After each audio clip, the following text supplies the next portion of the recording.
Good morning. Let's start our new chapter in history. Ashoka, the emperor who gave up war. जो अशोका थे, जो सम्राट थे, उन्होंने वॉर कैसे छोड़ दिया, लड़ाई। एक ऐसे सम्राट थे जिन्होंने युद्ध को छोड़ दिया या गेव अप कर दिया। रोशन के रुपए। रोशन clutched the crepes notes that her grandfather had given her on her birthday. रोशन ने अपने बर्थडे के दिन जो दादाजी ने उसके कड़क कड़क नोट उसको मिले थे, उसने अपने हाथों से उसको दबा रखा था। While she badly wanted to buy a new CD, वो चाहता था उस न्यू नोट से क्या खरीदना, CD. She also wanted to खरीदना चाहती थी। She also wanted to just see and feel the brand new note. और वो इसे खरीदना तो चाहती थी, और लेकिन बिल्कुल कड़क नोटों को देखना और छू को महसूस करना भी वो चाहती थी। तभी it was then that she noticed that all of them had a smiling face of Gandhiji printed on the right and a tiny set of lines on the left. What were the lines there for? She wondered. रोशन के रुपए। रोशन clutches the crepe note that her grandfather had given her on her birthday. रोशन एक लड़की है, उसके birthday में उसके दादाजी ने एक कड़कड़ाती मतलब न्यू नोट उसे दी और उसने उसको दबा के रखा। रोशन उससे एक सीडी परचेज करना चाहती थी, उसका बहुत मन था उससे वो एक सीडी परचेज करे। तो रोशन ने क्या किया कि वो दो चीज चाहती थी, एक तो सीडी भी परचेज करना चाहती थी और नए नोट को अपने हाथों से क्रिप्स भी करना चाहती थी, मसलना भी चाहती थी। एंड उसने क्रिप्स भी किया एंड इट वाज देयर। फिर उसने नोट पे नोटिस किया कि राइट हैंड साइड पे गांधी जी प्रिंट है और वो उनकी स्माइलिंग फेस है, और लेफ्ट हैंड साइड पे लायंस हैं, छोटे छोटे लायंस बने। तो उसने कहा ये लायंस, ये उसको आश्चर्य हुआ कि नोट पे लायंस क्या कर रहे हैं, ये उसको आश्चर्य हुआ कि नोट पे लायंस क्या कर रहे हैं। Then the lions that we see on our notes and coins have a long history, a very big kingdom and empire. एक बहुत बड़ा राज्य, एक साम्राज्य, मीन्स की वेरी बिग किंगडम, एक अंपायर के बारे में हम बात करने जा रहे हैं। That the lines that we see on our notes and coins have a long history. इस लाइन की एक बहुत ही लॉन्ग हिस्ट्री है, जो आप नोट्स पे देखते हो, जो आप कॉइन्स पे देखते हो। They were carved in stone. इनको क्या किया गया है, carved, स्टोन पे पत्थरों को काट करके बनाया गया है, and placed on top of a massive stone pillar at Sarnath, about which you read in chapter 6. आपने चैप्टर 6 में सारनाथ के बारे में पढ़ा। उन्हें पत्थर काट कर बनाया गया और फिर उन्हें सारनाथ में एक पिलर स्तंभ पर स्थापित कर दिया गया। पिलर जो सारनाथ पे पिलर है उस पे इसको प्लेस कर दिया गया, रख दिया गया। Ashoka was one of the greatest ruler known of history. Ashoka one of the greatest सम्राट थे, रूलर थे, हिस्ट्री में जाने जाते हैं। ठीक है, राजाओं, इतिहास में, हिस्ट्री में राजाओं में से अशोक सबसे बड़े फेमस राजा थे। And on his instruction, inscriptions were inscribed on pillars as well as on rock surface. जो उनके इंस्ट्रक्शंस हैं वो इंस्क्रिप्शंस पर इंस्क्राइब किए गए हैं, उस पिलर्स पे भी उनके इंस्ट्रक्शंस लिखे गए हैं, as well as rock surface पर भी उनके इंस्क्रिप्शंस को लिखा गया है। That before we find out what was written in these inscriptions, let us see why his kingdom was called an empire. मतलब उस इंस्क्रिप्शन में हमने उसने क्या लिखा, उन्होंने क्या लिखवाया, ये जानने से पहले हम देखते हैं कि व्हाई हिज किंगडम, उसके किंगडम को हम एक एम्पायर क्यों कहते थे, एक साम्राज्य क्यों कहते थे। That the empire that Ashoka ruled was founded by his grandfather Chandragupta Maurya more than 2300 years ago. The empire of Ashoka, जो अशोका का एम्पायर है जिसपे वो शासन करते थे, उसकी स्थापना, उसको फाउंड किसने किया था, उनके दादा ने, चंद्रगुप्त मौर्य ने उनको फाइंड किया था और more than 2300 years ago, more than 2300 years ago हो गया है उसको फाउंड किया। Chandragupta was supported by a wise man name Chanakya और कौटिल्य। चंद्रगुप्त वॉज सपोर्टेड, चंद्रगुप्त को किसने सपोर्ट किया था, एक वाइज मैन चाणक्य ने सपोर्ट किया था या कौटिल्य ने उसको सपोर्ट किया था। चाणक्य या कौटिल्य नाम के एक वाइज मैन, एक बुद्धिमान व्यक्ति ने चंद्रगुप्त की बहुत ही हेल्प की थी और many of Chanakya ideas were written down in a book called the Arthashastra. और जो चाणक्य है उनके बहुत सारे आइडियाज को राइट डाउन किया गया है बुक में और उस बुक को हम अर्थशास्त्र कहते हैं। Dynasty, when members of the same family become rulers one after another, when members of the same family become rulers one after another, the family is often called a dynasty. हम dynasty किसे कहते हैं, मतलब जब members है, मतलब same family members, same family के members एक के बाद एक जब रूलर बनते हैं तो उन्हें हम क्या कहते हैं, that's called a dynasty. The Mauryas were a dynasty with three important rulers. Maurya की भी डायनेस्टी थी और उनके भी 3 इंपॉर्टेंट रूलर्स थे, वन एक के बाद एक। दैट इज चंद्रगुप्त, पहला रूलर कौन थे, Chandragupta. Second his son, Chandragupta के सन बिंदुसारा और बिंदुसारा के बेटे अशोक थे। चंद्रगुप्त के बेटे बिंदुसारा और बिंदुसारा के बेटे कौन थे, अशोक थे। There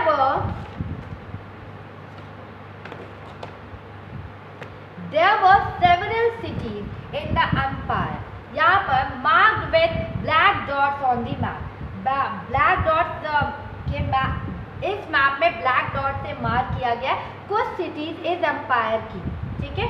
these included the capital Pataliputra, इसमें इंक्लूड होता है capital Pataliputra, Taxila and Ujjain included है। Taxila was a gateway to the north west, Taxila was a gateway to the northwest, including Central Asia, while Ujjain lay on the route from north to south India. जो तक्षशिला है वो, जो तक्षशिला है you can say gateway of the northwest और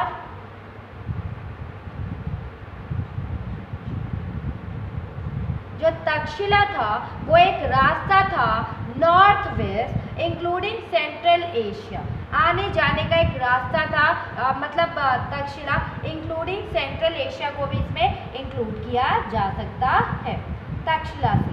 and while Ujjain का था lay on the route from north to south India, north to south India, तो उज्जैन था। अभी आप क्या वहाँ पर क्या है, एमपी है। मतलब इस रास्ते पे तक्षशिला पड़ता था तो इस रास्ते पे उज्जैन पड़ता था नॉर्थ टू। अगर आप नॉर्थ से साउथ जा रहे हो तो आपको उज्जैन मिलेगा और तक्षशिला का जो गेटवे था वो नॉर्थ वेस्ट से आपका सेंट्रल एशिया में आता था। Merchant, officials and craft person probably lived in these cities. जो मर्चेंट थे, ऑफिशियल्स थे और जो क्राफ्ट पर्सन थे वो यहाँ पे लिव इस सिटीज़ में रहते थे, इस सिटीज़ में रहा करते थे। And in other area there were villages of farmers and herders. और अदर एरियाज में कौन रहता था? अदर एरियाज विलेजेस थे फार्मर्स के और हर्डर्स के, विलेजेस थे फार्मर्स और हर्डर्स के। And in some area such as central area India, अगर हम कुछ एरियाज की बात करें such as central area India की, तो there were forest where people gathered forest produce and hunted animals for food। और कुछ एरियाज की बात करें जो सेंट्रल इंडिया में है, दैट वहाँ से फॉरेस्ट है, वहाँ पे पीपल क्या करते थे? गैदर्ड करते थे फॉरेस्ट प्रोड्यूस, मतलब कि फॉरेस्ट से जो प्रोड्यूस होता था उसको इकट्ठा करते थे और जानवरों को हंट करते थे, शिकार करते थे खाने के लिए, खाने के लिए। And people in different parts of the empire spoke different languages. जो पीपल थे different parts of the empire के थे, जो डिफरेंट पार्ट्स ऑफ एम्पायर में रहते थे, वो डिफरेंट लैंग्वेजेस बोलते थे।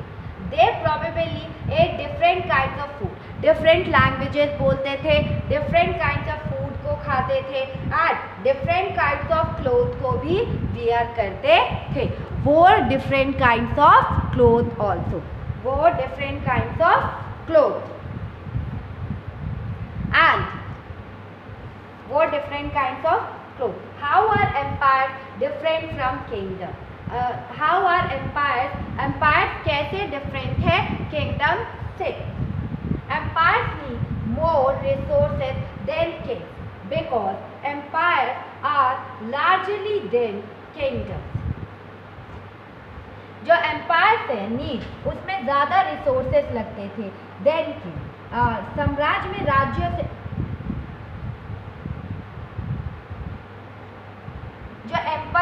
जो एम्पायर्स थे नीड मोर रिसोर्सेज देन, जो एम्पायर जो सम्राट होते थे उन्हें ज़्यादा रिसोर्सेज की ज़रूरत होती थी एक राजा से, बिकॉज जो एम्पायर्स होते थे वो बहुत लार्ज होते थे किंगडम से, और किंगडम से बहुत लार्ज होते थे। राज्य मीन्स इसमें हम दो चीज़ों में डिफरेंस निकाल रहे हैं, राज्य और साम्राज्य। राज्य और साम्राज्य, एम्पायर्स मीन्स होता है साम्राज्य और किंगडम मीन्स होता है राज्य।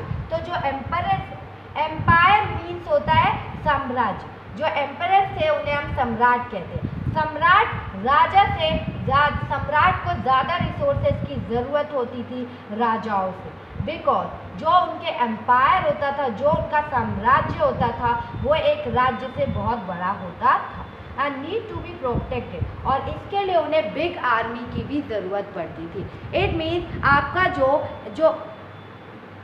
जो एम्पायर है सम्राट का जो एम्पायर है, साम्राज्य है, वो राजा से बड़ा होता था, राजा के राज्य से बड़ा होता था, और इसकी प्रोटेक्शन के लिए भी उन्हें लार्ज आर्मी की ज़रूरत पड़ती थी।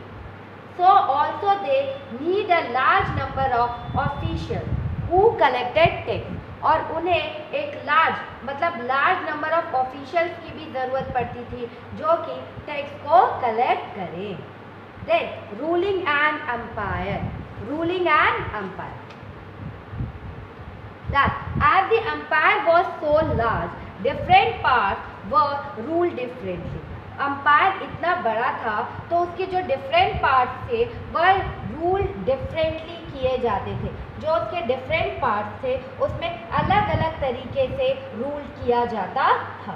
That is, the area around Pataliputra was under the direct control of the empire।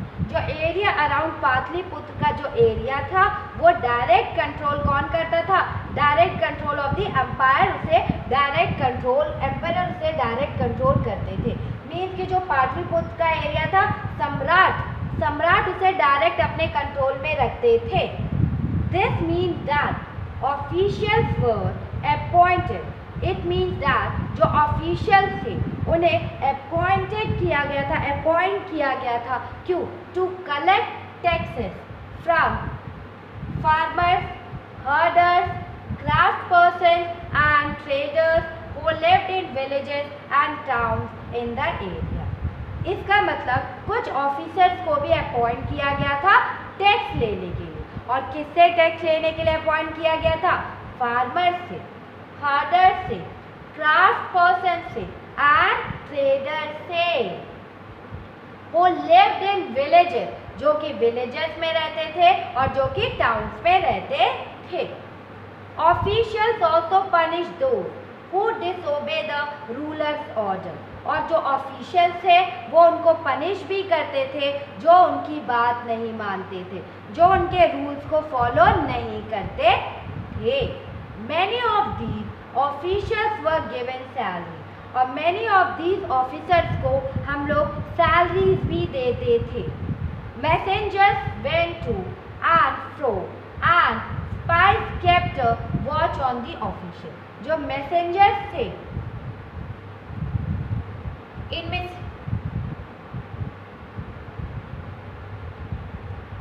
जो मैसेंजर्स थे वो went to and fro, messengers इधर से उधर घूमते रहते थे। And spies kept watch on the official, और जो स्पाइसेस थे, मतलब जो जासूस थे वो वहाँ के ऑफिसर्स पे अपनी नज़र बनाए रखते थे, उनको उनके वर्क को हमेशा देखते रहते थे और राजा तक इंफॉर्मेशन पहुँचाते रहते थे।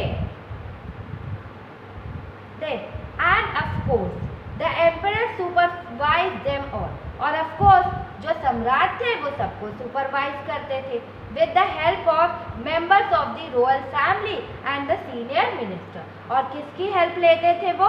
रॉयल फैमिली के मेंबर्स की हेल्प लेते थे और सीनियर मिनिस्टर्स की हेल्प लेकर वो सब पर सुपरवाइज करते थे। There were other areas और प्रोविनेंसेस, और यहाँ पर कुछ अदर एरियाज भी थे और कुछ अदर प्रोविनेंस भी थे।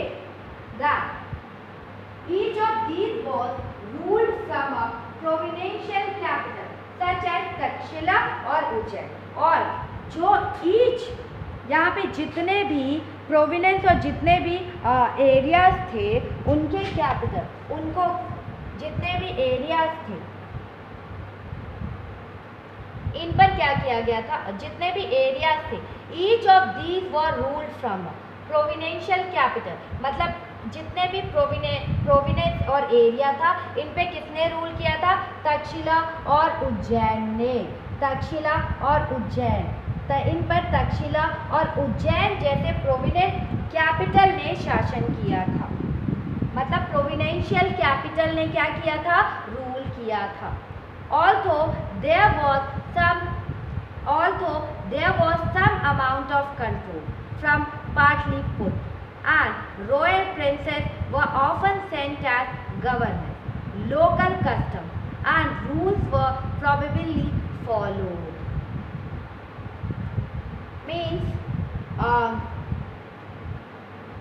यहाँ पर पाटलिपुत्र में कुछ लिमिट तक पाटलिपुत्र से इन एरिया पे क्या कंट्रोल किया जा सकता था। अगर also there was some amount of, कुछ अमाउंट तक हम पाटलिपुत्र से इन एरियाज पे कंट्रोल कर सकते थे। और जो royal princes were often send as governor, royal princes को हमने वहाँ पर गवर्नर बनाकर भेजा जाता था। लेकिन ऐसा लगता है कि गवर्नर बनाकर भेजा जाता था रॉयल प्रिंसेस को। Local custom and rules were probably follow, वहाँ लोकल कस्टम और रूल्स को फॉलो किया जाता था।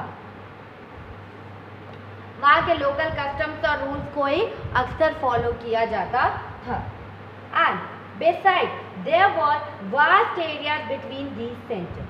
अगर बात करें तो यहाँ पे मतलब इन areas there were vast areas थे, इन सेंटर्स के बीच में बहुत बड़े बड़े एरियाज थे। Here the Mauryas tried to control roads and rivers। यहाँ जो मौर्यस थे वो ट्राई करते थे कंट्रोल करने के लिए रोड्स और रिवर्स को, विच वर इम्पॉर्टेंट फॉर ट्रांसपोर्ट, जो कि रोड और रिवर बहुत इम्पॉर्टेंट थे ट्रांसपोर्ट के लिए। And to collect what resources were available as tax and tribute, mean वो इन एरिया को कंट्रोल करने की कोशिश करते थे, क्योंकि ये ट्रांसपोर्ट के लिए बहुत ज़्यादा इम्पोर्टेंट थे।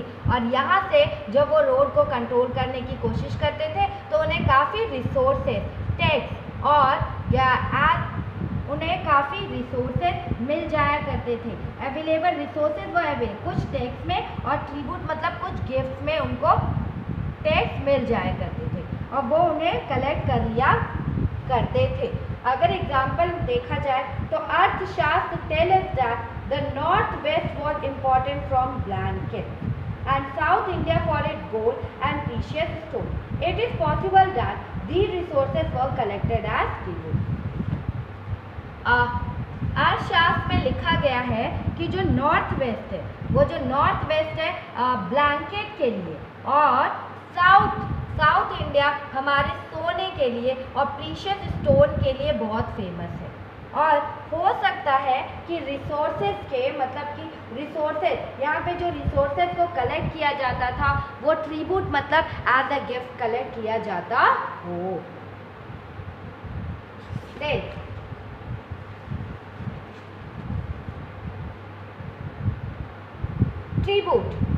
ट्रिब्यूट मीन्स कि unlike taxes which were collected on a regular basis, tribute was collected and when it was possible some people who gave a variety of things more or less willingly. Tribute means नजराना या you can say gift, जहाँ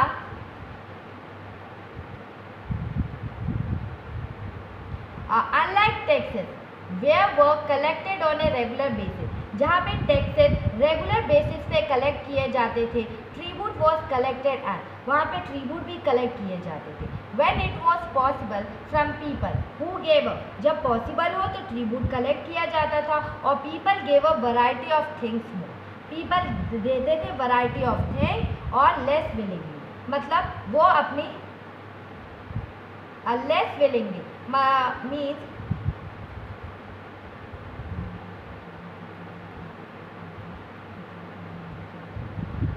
हम उन लोगों से ही ऐसी चीज़ लेते थे जो मतलब विलिंगली अपने आप ही चीज़ों को दे अपने आप ही चीज़ों को जो दिया करते थे उन्हीं से हम इन चीज़ों को ट्रिब्यूट एज ए गिफ्ट को लिया करते थे। Then tribute as a gift को हम लोग लिया करते थे। And there were also the forested region, वहाँ पे कुछ फॉरेस्ट रीजन भी थे। People living in these areas were more or less independent. People इस एरियाज में जो भी पीपल इस एरियाज में रहते थे वो मोर सबसे ज़्यादा या लेस डिपेंडेंट हुआ करते थे, मतलब इंडिपेंडेंट मतलब मोर और लेस इंडिपेंडेंट थे। But may have been expected to provide elephant, timber, honey and wax to modern officers, लेकिन उनसे ये उम्मीद की जाती थी कि वो मॉडर्न ऑफिसर्स को एलिफेंट, टिम्बर, हनी और वैक्स प्रोवाइड करे, चीज़ें फॉरेस्ट से लाकर दे। The emperor and the capital city, the emperor and the capital city.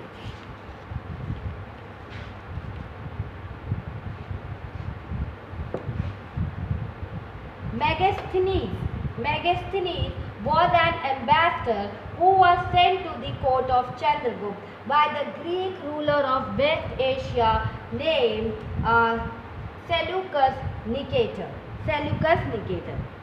Megasthenes Chandragupta के कोर्टियर में, चंद्रगुप्त के कोर्ट में, चंद्रगुप्त के कोर्ट में उन्हें Megasthenes was an ambassador, Megasthenes एक एम्बेसडर थे, ठीक है, एक एम्बेसडर हु वाज सेंट, उन्हें सेंड किया गया था कोर्ट ऑफ चंद्रगुप्त के कोर्ट में उन्हें सेंड किया गया था।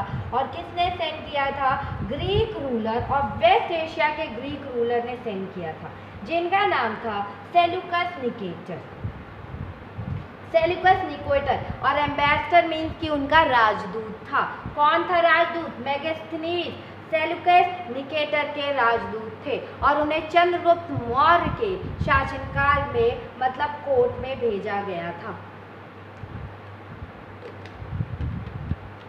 And Megasthenes wrote an account about what he saw. उन्होंने एक अकाउंट लिखा जो उन्होंने वहाँ पे देखा। Here's a part of his description. वहाँ पे उन्होंने जो जो चीज़ें देखी उस चीज़ को उन्होंने अपनी लैंग्वेज में लिखा और यहाँ पे उसका कुछ डिस्क्रिप्शन है।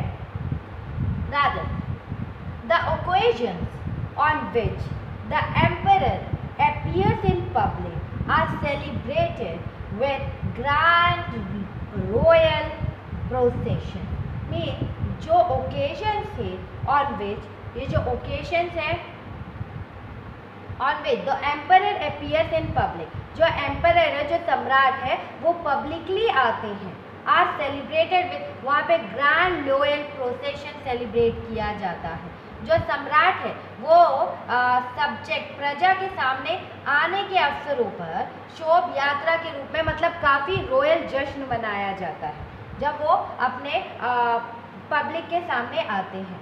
And he is carried in a golden पालकी, मतलब उन्हें एक गोल्डन पालकी में से बैठाया जाता है और ले जाया जाता है। गोल्डन पालकी में, सोने की पालकी में उन्हें ले जाया जाता है।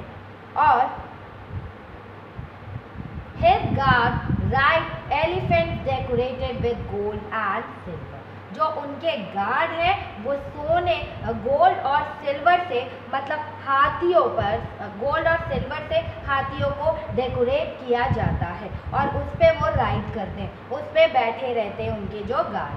सम of the guard carry tree on which live birds including a flock of trained parrots circle about the head of the emperor. Mean जो और कुछ जो गार्ड है वो पेड़ों को लेकर चलते हैं और इन पेड़ों पर पैरट का एक झुंड रहता है जो बहुत ज़्यादा ट्रेंड है, जो सम्राट के सिर के चारों तरफ चक्कर लगाता रहता है, जो सम्राट के सिर पर सर्कल चारों तरफ चक्कर लगाता रहता है। ये ट्रेंड पैरट्स होते हैं। The king is normally surrounded by armed women, और जो किंग है वो नॉर्मली सराउंड मतलब औरतों से घिरे होते हैं, औरतों से घिरे रहते हैं, बट वो औरतें नॉर्मल नहीं रहती हैं, वो आर्म्ड वुमेन रहती हैं। उनके हाथ में क्या होता है? हथियार रहते हैं। He is afraid that someone may try to kill him, सबको अफ्रेड रहता है कि कोई भी राजा को मार सकता है। He has special servant to taste the food before he eat, और उनके कुछ स्पेशल सर्वेंट्स भी होते हैं जो पहले खाने को टेस्ट करते हैं, उसके बाद राजा को वो खाना दिया जाता है। He never sleeps in the same bedroom for 2 nights, और वो सेम बेडरूम पर मतलब 2 रातों से ज़्यादा सेम बेडरूम में नहीं सोते हैं। And about Pataliputra modern Patna ही, और उसने पाटलिपुत्र के बारे में क्या लिखा है? दैट टाइम एक मॉडर्न मतलब ये पटना में है। दिस इज अ लार्ज और ब्यूटीफुल सिटी, ये एक लार्ज और ब्यूटीफुल सिटी है और it is surrounded by a massive wall, ये सराउंडेड है मैसिव वॉल से। इट हैज 570 टावर, और यहाँ पर क्या है? 570 टावर्स है और 64 गेट्स हैं। 570 टावर्स है और 64 गेट्स हैं। The houses of 2 and 3 story, जो हाउसेस है वो 2 और 3 मंजिला है। Are build of wood and mud brick, और ये जो हाउसेस है उन्हें लकड़ियों से बनाया गया है या कच्ची ईंटों से बने हुए हैं।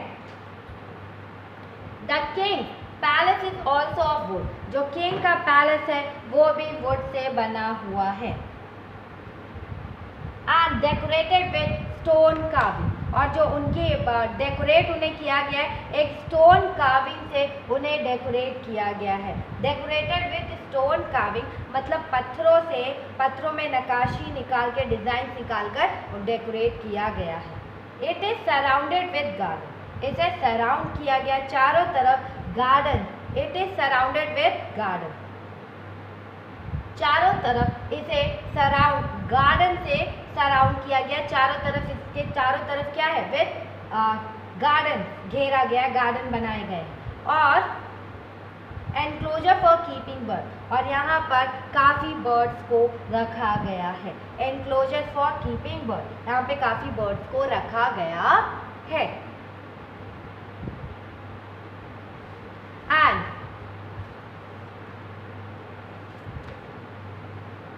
Ashoka, a unique ruler. Ashoka, a unique ruler. The most famous modern ruler was Ashoka. सबसे फेमस मॉडर्न रूलर कौन थे? अशोक थे। He was the first ruler who tried to take his message to the people through inscription. ये first ruler थे जिन्होंने अपने messages को people तक पहुंचाने के लिए इंस्क्रिप्शंस में चीज़ों को लिखवाया। And most of Ashoka's inscriptions were in Prakrit and were written in the Brahmi script. और अशोक के ज़्यादातर इंस्क्रिप्शन प्राकृत लैंग्वेज और वह रिटन इन ब्राह्मी स्क्रिप्ट या देवनागरिक लिपि में है। Ashoka war in Kalinga, Ashoka war in Kalinga. Kalingan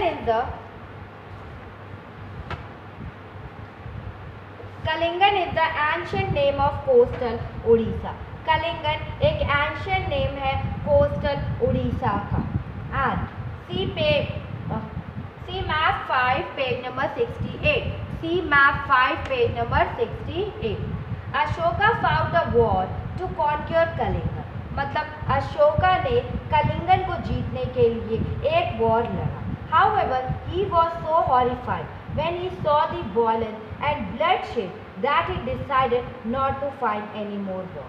लेकिन वो काफ़ी उस युद्ध में काफ़ी मतलब हॉरिफाइड, एक तरह से वो बिल्कुल डर से गए थे जब उन्होंने देखा कि इतना वॉयलेंस हो रहा है और हर जगह सिर्फ खून ही खून फैला है। तो उन्होंने डिसाइड किया कि आज के बाद वो कभी भी वॉर नहीं लड़ेंगे।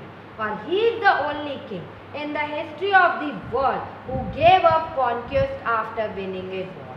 और वही एक सबसे पहले हिस्ट्री में एक ऐसे राजा थे जिन्होंने उसको जीतने के बाद भी क्या किया, उसको वापस दे दिया। जीतने के बाद भी, उस युद्ध को जीतने के बाद भी उन्होंने उस ऐसा साम्राज्य को वापस कर दिया। Then Ashoka's inscription describing the Kalingan war. Ashoka के इंस्क्रिप्शन में मतलब डिस्क्राइब किया गया है कलिंगन में कैसे युद्ध किया गया था, कलिंगन में कैसे युद्ध हुआ था। That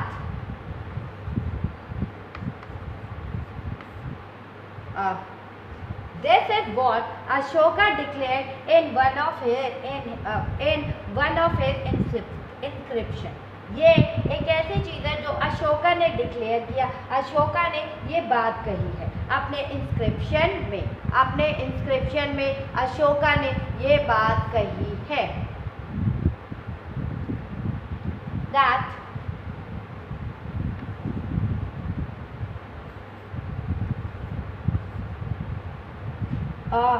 8 years after becoming king, I conquered Kalingan. मतलब राजा बनने के 8 साल बाद मैंने कलिंगन को जीता। ठीक है, कलिंगन पर विजय प्राप्त की या कलिंगन को मैंने क्या किया, जीता। कलिंगन को मैंने जीता। And about 1.5 lakh people were captured। मतलब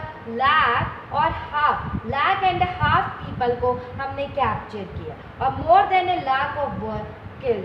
मतलब अबाउट 1 लाख पीपल को हमने कैप्चर किया, मीन्स कि 150 लाख पीपल को हमने कैप्चर किया और 1 लाख लोग मारे गए, people were killed. This filled with me with sorrow Y.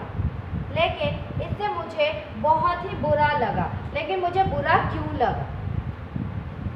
Whenever an independent land is conquered, lakhs of people die and many are taken prisoner. Brahmins and monks also die.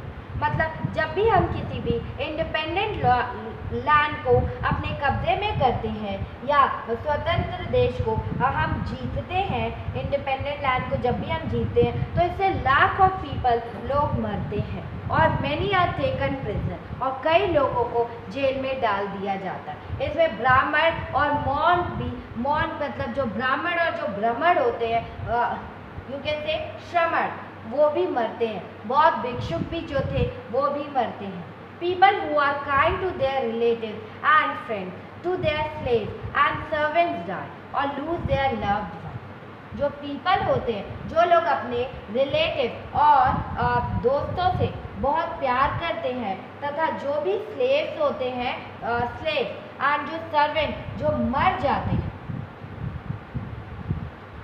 Servant die और lose their love, मतलब कि जो हमारे relatives होते हैं, जो हमारे friends होते हैं, वो राजा के यहाँ स्लेव होते हैं या सर्वेंट का काम करते हैं, वो भी इस युद्ध में मर जाते हैं। तो वो हमारे लव्ड वंस होते हैं जिनसे हम बहुत प्यार करते हैं, वो लोग, उनको भी हम खो देते हैं युद्ध में। That is why I am sad, इसीलिए मैं सैड हूँ। and have decided to observe Dhamma and to teach others about it as well. इसीलिए मैं बहुत सैड हूँ, मुझे पछतावा हो रहा है। अब मैंने धर्म पालन करने और दूसरों की इसको शिक्षा देने का निश्चय किया है। अब मैं धर्म का पालन करूँगा और दूसरों को भी ये चीज़ समझाने की कोशिश करूँगा कि युद्ध करना कोई अच्छी बात नहीं है। I believe that winning people over through Dhamma is much better than conquering them through force. मतलब मैं मानता हूँ कि धर्म के माध्यम से लोगों का दिल जीतना बलपूर्वक विजय पाने से ज़्यादा अच्छा। मतलब मैं मानता हूँ कि किसी पर आप ज़बरदस्ती से अगर फोर्स करके किसी के आप राजा बन जाते हो तो वो लोग खुश नहीं होते, लेकिन अगर आप उनको दिल से जीतोगे तो वो ज़्यादा खुश होंगे। I am inscribing these message for the future. मैं इसको मतलब इंस्क्राइब कर रहा हूँ कि फ्यूचर में ये मैसेज सब तक पहुँचे, so that my son or grandson after me should not think about it. So that जो मेरा बेटा होगा, जो मेरे ग्रैंडसन होगा, इसको पढ़ने, इस मैसेज को पढ़ने के बाद वो लोग युद्ध करने की नहीं सोचेंगे। Instead, they should try to think about how to spread Dhamma. मतलब लड़ने से बेटर है वो ये सोचेंगे कि हम कैसे इस धर्म को आगे बढ़ाएं, इस धर्म को कैसे आगे बढ़ाएं। और धर्म इज द प्रकृत वर्ड, धर्म इज द प्रकृत वर्ड, और संस्कृत टर्म में इसको हम क्या कहते हैं? धर्मा कहते हैं, और संस्कृत टर्म में हम इसको क्या कहते हैं? धर्मा कहते हैं।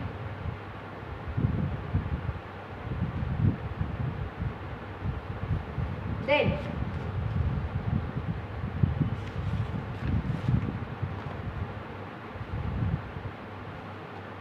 what was Ashok's Dhamma?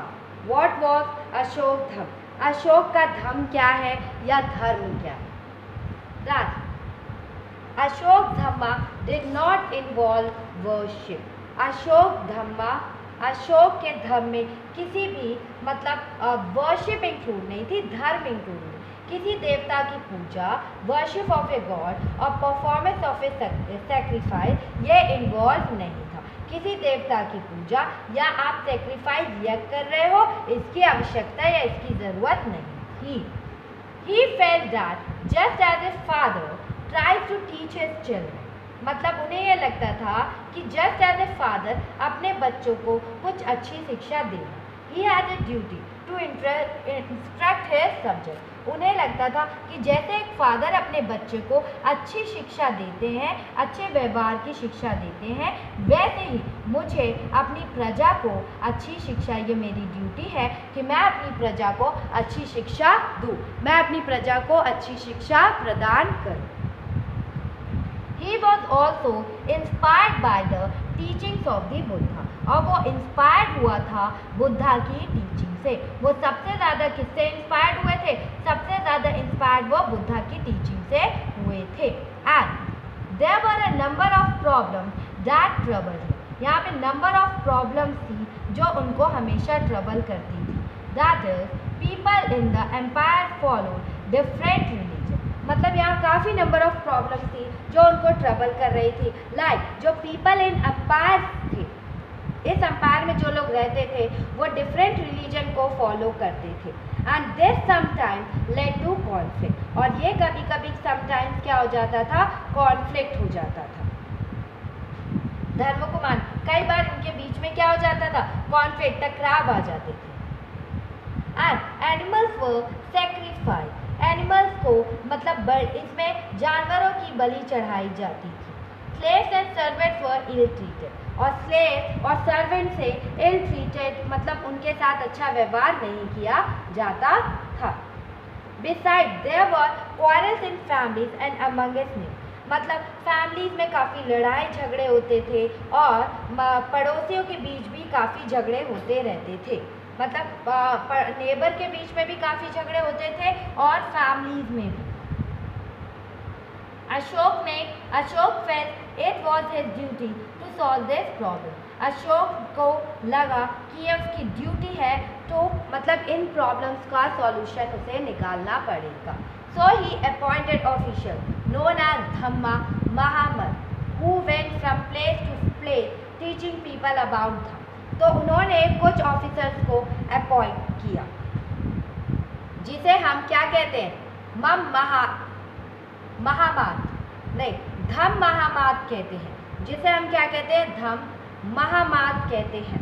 ठीक है, इनको नियुक्त किया जाता था, इनको रिक्रूट किया जाता था और इन्हें कहा जाता था कि आप जगह जगह जाकर धम्म की शिक्षा देते रहे, जगह जगह जाकर आप सबको धम्म की शिक्षा दीजिए, जगह जगह प्लेस में जाकर आप सबको धम्म की शिक्षा प्रदान करिए या धम्म की शिक्षा दीजिए।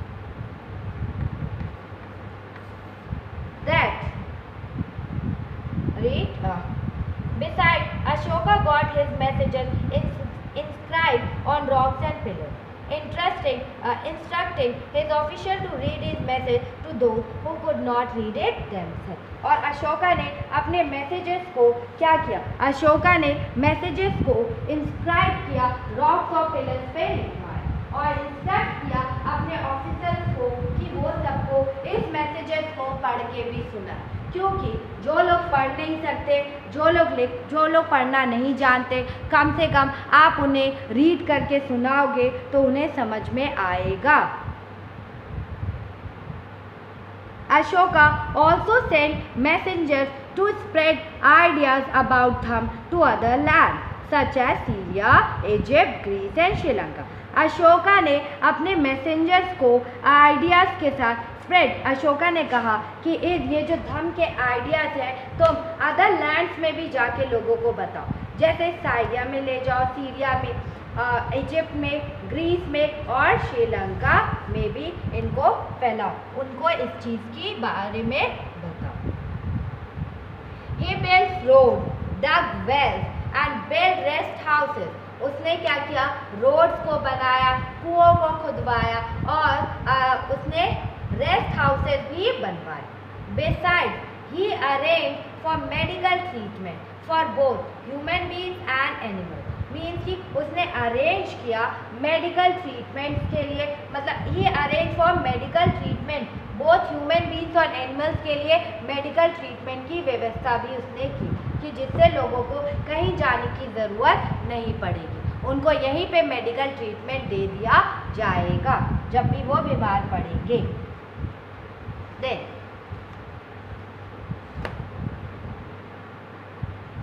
Ashoka's messages to his subject. Ashoka's messages to his subject. People perform a variety of rituals when they fall ill, when their children get married, when children are born or when they go on a journey. जो people है वो perform करते हैं variety of rituals को, ठीक है। जब वो बीमार पड़ते हैं, जब उनके बच्चों की शादी होती है, जब जो बच्चे हैं जब उनका जन्म होता है, और जब वो किसी जर्नी पे जाते हैं तो कुछ ना कुछ आप रिचुअल्स को फॉलो करते हैं। These rituals are not useful. ये जो रिचुअल्स हैं वो यूजफुल नहीं है। ये जो रिचुअल्स फॉलो किए जाते हैं वो यूजफुल नहीं है। If instead people observe other practices, मतलब if instead, इसके बदले people observe these practices, this would be more fruitful. What are these other practices? मतलब अशोका ने कहा उसके बदले आप इनको करिए। This would be, ये बहुत ज़्यादा फ्रूटफुल होगा आपके लिए। लेकिन ये कौन सी प्रैक्टिसेस की अशोका बात कर रहे थे? These are, ये प्रैक्टिसेस थे being gentle, मीन्स कि आप जेंटल बने। being gentle with slaves के साथ आप जेंटल बने। and servants, स्लेव और सर्वेंट के साथ आप जेंटली बिहेव करिए। रेस्पेक्टिंग वंस एल्डर, आप एल्डर्स की रेस्पेक्ट करिए। Treating all creatures with compassion, means कि जितने भी क्रिएचर्स हैं उनको ट्रीट करना, treating all creatures with compassion, मतलब सारे क्रिएचर्स को आप बहुत अच्छे से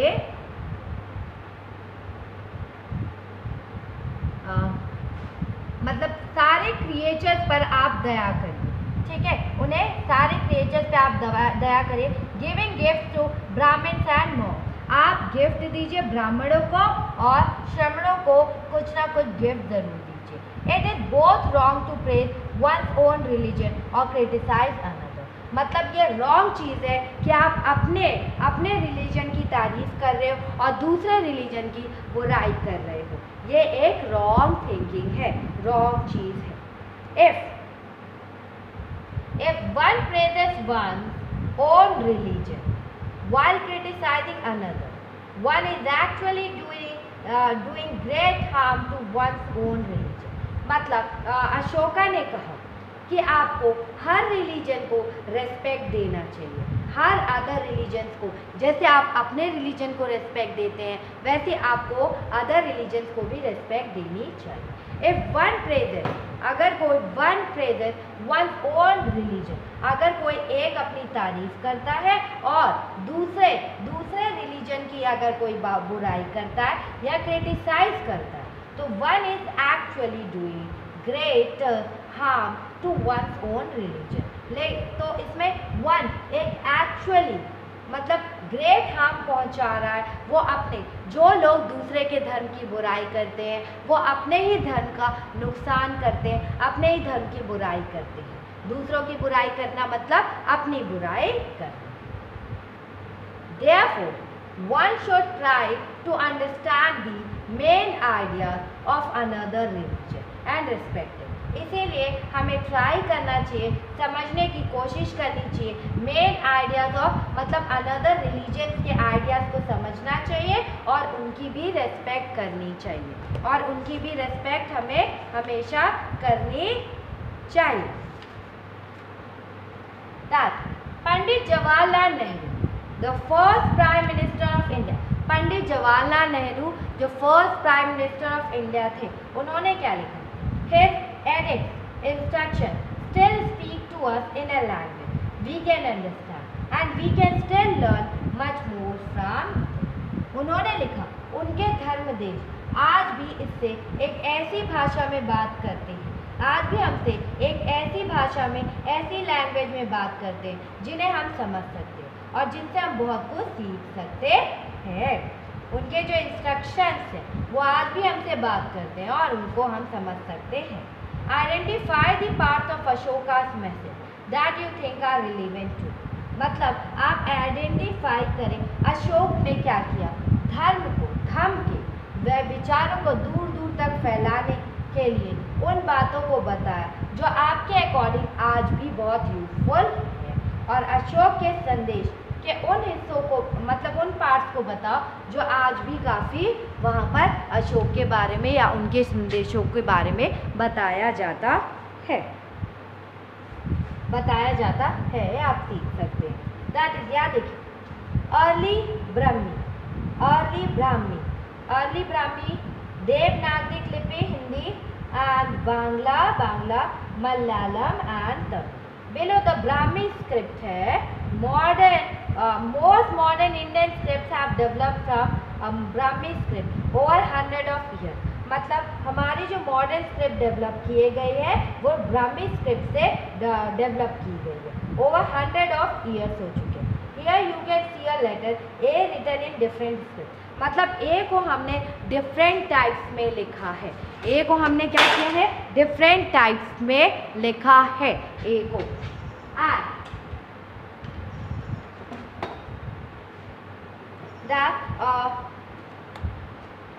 द पेज नंबर 72 पे भी एक डायग्राम है, that is the Rampurwa bull. ये एक रामपुरवा बुल है। Look at this finally publish stone sculpture है, ये एक स्टोन स्कल्पचर से इसको बनाया गया है and this was part of a modern pillar found at Rampurwa Bihar. मतलब ये एक मॉडर्न, मतलब दिस वॉज, ये एक पार्ट है मॉडर्न के पिलर का जो हमें रामपुरवा बिहार में मिला, और and has now been placed in Rashtrapati Bhavan. अब इसको हमने कहाँ पे, राष्ट्रपति भवन में लगा दिया है। और it is an example of the skill of the sculptures of the time, और ये उस समय का एक मतलब स्कल्पचर का एक नमूना है, एक स्किल है, स्कल्पचर का एक स्किल है। और अगर मैप की बात करें तो मैप हमें क्या शो कर रहा है, the places where inscriptions of Ashoka have been found are marked with red dots. ये प्लेसेस है जो जहाँ अशोका के हमें इंस्क्रिप्शन मिले उन्हें हमने मार्क किया है रेड डॉट्स में, और these are included within the empire, और ये एम्पायर मतलब साम्राज्य के अंदर ही है। Name the country where Ashoka inscriptions have been found. आप कंट्रीज के नाम फाइंड करिए जहाँ पे अशोका इंस्क्रिप्शंस मिले हैं। Which Indian state were outside the empire, और कौन कौन से इंडियन स्टेट्स हैं जो आउटसाइड द एम्पायर थे, जो एम्पायर के बाहर थे। एल्सवेयर,